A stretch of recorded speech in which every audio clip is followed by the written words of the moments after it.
Good morning. Today is Sunday, 22nd November 2015. Paper highlights read by Christina Arulselvam. You are listening to AthavanNews.com. First, let's look at the paper highlights from today's newspaper, Sunday Observer. Main headlines from Sunday Observer: Justice Sarath D. Andrew indicted charge in both High Court and Magistrate Court. First sitting SC judge to be charged in HC. The Attorney General has filed an indictment in the Colombo High Court against Supreme Court Judge Sarath D. Andrew with committing grave sexual abuse on a domestic helper on or around June 26 this year. The indictment has been filed under 2 counts on committing grave sexual abuse, which comes under the Section 365B of the Penal Code. This is the first time a sitting Supreme Court judge has been indicted in the High Court on a criminal charge.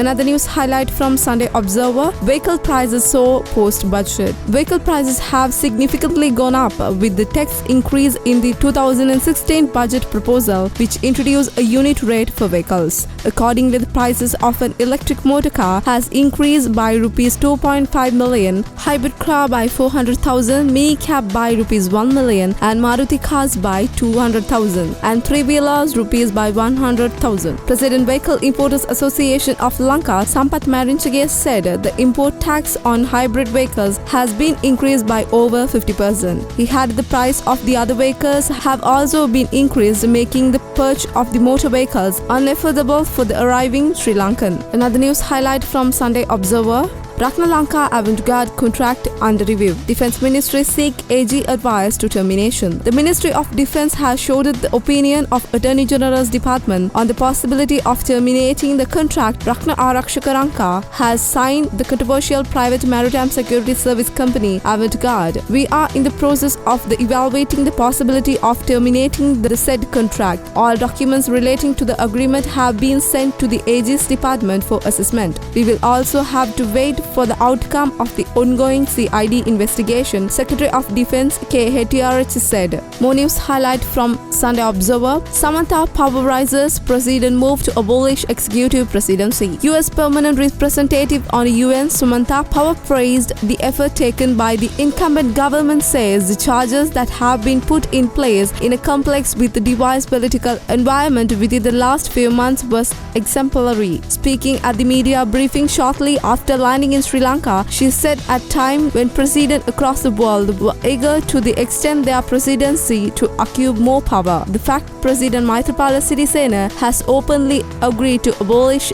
the executive presidency is highly commendable. This alone sends the loud signal of the rest of the world of how important to maintain checks and balance in our pursuit to democracy, she said. Samantha Power will travel to Jaffna today, where she expected to meet with the members of local council, university and explore the city. Another news highlight from Sunday Observer: MPs to get Rs 15 million from budget next year. State Minister of National Politics and Economics Affairs Niroshan Pereira told Parliament yesterday that each member of Parliament would get Rs 15 million for the decentralized budgetary allocation next year. Responding the question raised by the Mathura District UPFA parliamentarian Dallas Alahaperuma, the minister said the government would add Rs 5 million to the decentralized budgetary allocation of MPs amounting of Rs 10 million.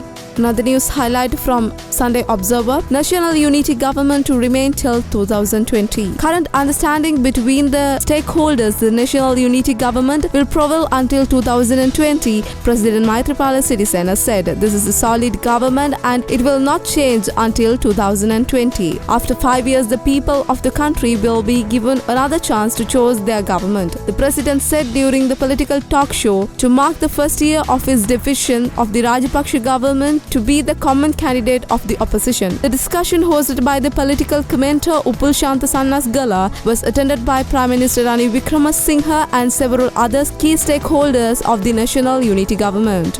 There is misconception that nothing has happened under the present government. It's created by our political opponents. On January 8th, we embarked the new journey and we already introduced some of much needed political reforms of the country, President added. Now let's move to the paper highlights from today's newspaper, Sunday Times. 8 diaspora groups, 269 people proscribed. More link in the reconciliation, no evidence of link to terrorism. 8 diaspora organization and more than 260 people who were listed under the blanket proscription last year, their alleged link with the Liberation Tigers of Tamarilam have been proscribed by the government according to the Gazette notification. The new Gazette notification issued on Friday further on the March 2014 Gazette notification that declared proscription of the 16 diaspora organization and 424 individuals, revoked the ban the 8 organization. The delisted group are the British Tamil Forum, the Canadian Tamil Congress and the Australian Tamil Congress, the Global Tamil Forum, the National Council of Elam Tamils, the National Council, the National Youth Organization and the World Tamil Coordination Committee. This list also lifted the proscriptions on 269 individuals, most of who are based on the North American and Europe. More news highlight from Sunday Times. Judge Andrew indicted for sexual assault. The Attorney General this week indicted Supreme Court Justice Sarath Andrew for the grave sexual assault following the complaint made by his female domestic aide a few months ago. Indictment was saved in the Colombo High Court on 2 counts of the grave sexual assault in the police were advised to pursue separately in the Mount Lavinia Magistrate Court case against Justice D. Andrew for simple hurt. More news highlight from Sunday Times. VAT rise means you will pay more utility bill. The utility bills, including charges of the electricity, water and telephone, set to rise with the revision of the value-added tax. These are among host utility charges which will be increased in the terms of Budget 2016 proposal to increase VAT from 11% to 12.5%, a senior Island Revenue Department official explained. More news highlight from Sunday Times. No travel warning for Sri Lankan visiting France, US, UK. Sri Lanka has no plan to issue any travel advisories to its citizens visiting countries which have stepped up security in the wake of the recent terror attack in France. Foreign Affairs Ministry spokesperson Mahishini Kolono said, "I'm not aware any move within the ministry to issue the advisories," she told the Sunday Times. Another news highlight from Sunday Times. Telecom Mobitel heads roll ahead for Hutch deal. Heads roll from Sri Lanka Telecom and Mobitel boards this week amidst report the management were clearing the decks for massive corporation deal in the offing. Tusita Hallolua was rise move from the Mobitel board while Krishanta Kure and Firo Farooq was sacked off the SLT board. All three are opposed proposals in increase the salary of chairman PG Kumarasinghe and directors by the 3 times of the present scale. They had also object the continued presence of Mobitel Chief Executive Officer Ranjit Rupasinghe on the grounds that he was being investigated for financial abuse. Mr. Hallolua has been replaced by Hasenadi Silva, the businessman who was agent in the controversial Nurechole power project, while KH Vegahapitia and Rohan De Silva take the vacant slot at the SLT. Mr. Vegahapitia is also a member of the Mobitel board which, in chronically resolved in October 9 to remove him. The minutes of that meeting yet to be released. Now let's move to the paper highlights from today's newspaper, Ceylon Today. Tamil Diaspora Organization ban lifted. The extraordinary gas notification issued on night on Friday by the Ministry of Defence lifted the ban of 8 leading Tamil Diaspora organization. More news highlight from Ceylon Today. CIA BOC to investigate former chairman. The investigation are commenced into the complaint receiving against the former chairman Justice Jagat Balapatapendi by the Commission of Investigation allegation of bribery and corruption. A top CIA BOC official told Ceylon Today that complaint logged by the Janata Vimukti Paramuna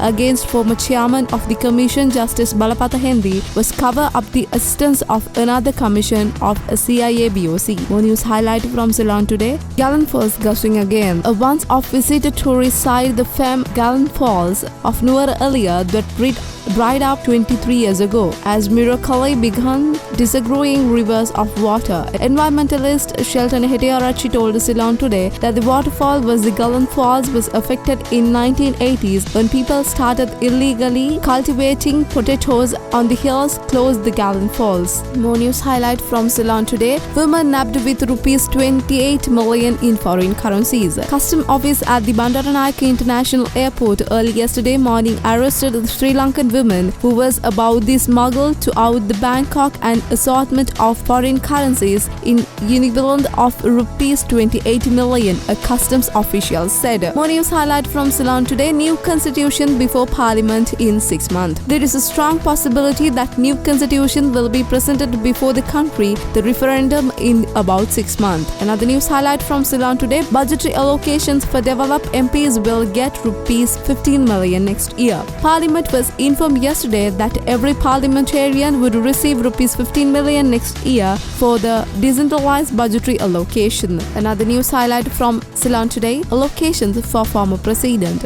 Under allocation made for the special spending units of President Maithripala Sirisena, former President Mahinda Rajapaksa has been allocated estimate rupees 406,070 as facilities for the year 2016. We brought you the paper highlights from today's newspapers. We will bring you more tomorrow. Thank you.